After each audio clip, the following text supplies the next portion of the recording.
A stunning new report from a joint committee of the U.S. Congress is throwing light on the monstrous truth about how far the murderous dictatorship of the Chinese Communist Party is willing to go in its subversive narco-aggression against the American people, but the Biden administration seems to be deliberately trying to cover up and silence these shocking facts. Welcome to the only channel exposing the terrible crimes of the Chinese Communist regime based on hard evidence. When Biden assumed the presidency, he solemnly promised America that the grown-ups had now taken the reins of power. He has made ostensible diplomacy the basis of his course toward China, which in reality means endless concessions and flirtations with the Communist Party dictatorship. One can see with the naked eye how State Department head Blinken's soul literally goes to the heels when Biden directly calls Chinese dictator Xi Jinping a dictator. In fact, Biden's team deliberately hid the truth about the incident with the Chinese spy balloon from Americans only so that it would not interfere with Blinken's visit to China to ritually kowtow to Beijing.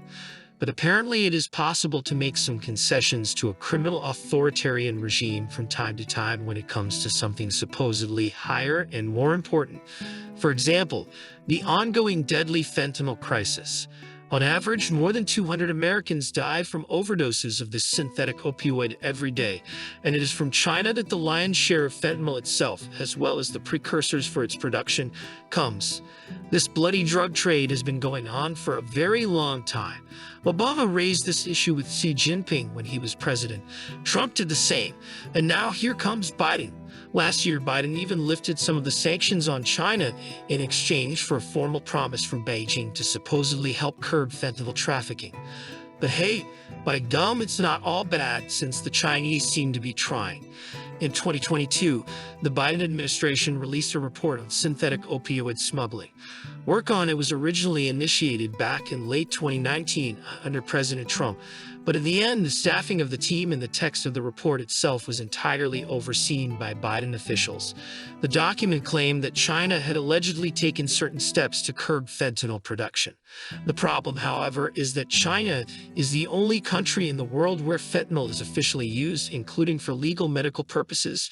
China's chemical and pharmaceutical industries are so huge that it is physically impossible for the Communist Party government to exert complete control over them.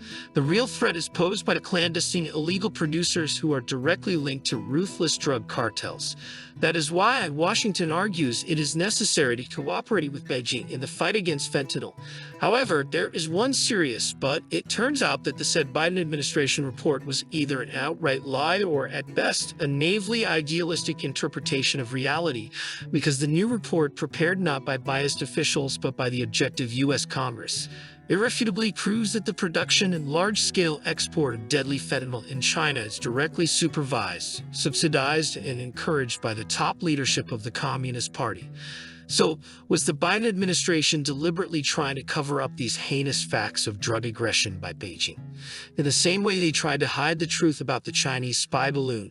I'll cover all of this in more detail after a short break. Welcome back. According to this explosive new report from the Congressional Joint Select Committee on the CCP, Chinese Communist Party authorities aren't just turning a blind eye to the massive production of fentanyl within the country. They're directly funding, subsidizing, and encouraging it in every way possible. An investigation by independent congressional investigators found that since at least 2018, the communist CCP regime has provided direct government subsidies to companies exporting fentanyl and other synthetic drugs in the form of value-added tax refunds. Let me repeat these blood-chilling facts again. Chinese drug companies have received and continue to receive substantial tax breaks and rebates from the murderous communist regime of the CCP precisely for exporting globally banned deadly drugs. This in no way looks like a sincere attempt by Beijing to curb fentanyl production within China. Moreover, the Communist Party also lavished special grants, honors, and awards on those companies that blatantly engaged in large-scale exports of fentanyl abroad. CCP party officials personally inspected the factories and laboratories of these drug traffickers, and in some cases, members of the ruling Communist Party. And when the U.S., within the framework of bilateral cooperation, tried to allow its investigators to inspect the aforementioned enterprises, the Chinese authorities each time warned the targets of future investigations. But what is so surprising when the vast majority of the structures involved in drug trafficking are state-owned and tightly controlled by the Chinese Communist Party itself? Yes, many of the companies exporting deadly fentanyl are owned by the Chinese state. Yefeng Biological Technology is a prime example.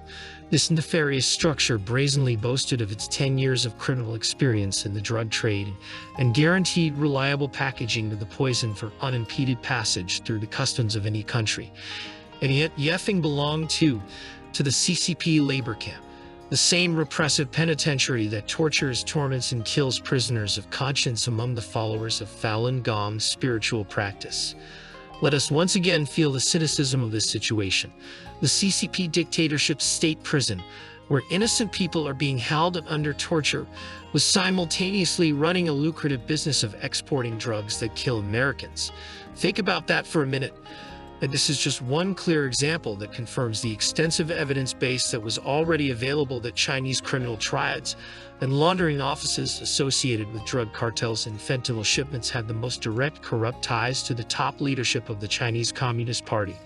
So why then did the Biden administration so slyly portray the situation in a diametrically opposite light in its 2022 report?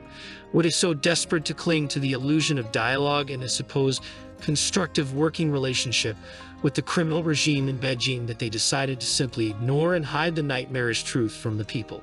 The truth that the Chinese Communist Party's narco-aggression against the United States has been responsible for the deaths of hundreds of Americans every day for years. Even assuming that Biden's team was not purposefully trying to hide the facts about the CCP's crimes, they clearly did not seek to publicize this information. At best, they naively believed the Communist Party's ritualistic assurances that it was supposedly fighting the spread of fentanyl, when in fact the murderous CCP regime instead literally had a direct daily bloody income from the drug trafficking of the deadly poison.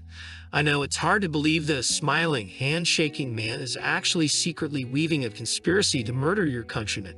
But China under the Communist Party dictatorship is not a normal country at all. And the Biden administration's major mistake was treating the criminal CCP regime as a normal, legitimate player and interacting with it accordingly, including continuing to naively give the Communist Party the benefit of the doubt in its supposedly sincere efforts to curb the export of deadly fentanyl overseas. But how does a totalitarian state, which has total control over its people, deal with illegal drug syndicates? After all, the CCP is a Marxist-Leninist regime, and their openly proclaimed goal is the destruction and ultimate annihilation of America as it exists today. No wonder the Communist Party hates it when I constantly remind viewers of this unpleasant fact. That's why the Chinese state media is furious, calling China uncensored, disgusting anti-China propaganda.